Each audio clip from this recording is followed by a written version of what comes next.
मी देवेंद्र सरिता गंगाधरराव फडणवीस ईश्वर साक्ष शपथ घेतो की कायद्याद्वारे स्थापित झाले आहे अशा भारताच्या संविधानाबद्दल मी खरी श्रद्धा व निष्ठा बाळगेन।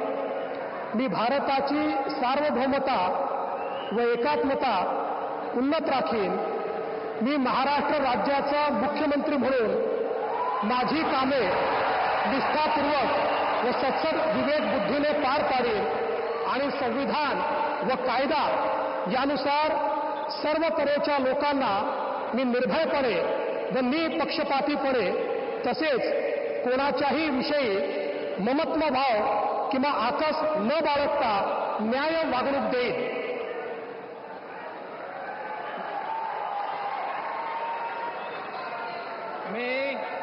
मी देवेंद्र सरिता गंगाधरराव फडणवीस ईश्वर साक्ष शपथ घेतो की महाराष्ट्र राज्याचा मुख्यमंत्री म्हणून माझ्या विचारार्थ आणली जाईल किंवा मला ज्ञात होईल अशी कोणतीही बाब असा मुख्यमंत्री म्हणून माझी कामे यथायोग्य पार पाडण्यासाठी आवश्यक असेल ते खेरीज करून एरवी मी कोणत्याही व्यक्तीला किंवा व्यक्तींना प्रत्यक्षपणे व अप्रत्यक्षपणे कळवणार नाही किंवा त्यांच्याकडे उघड करणार नाही।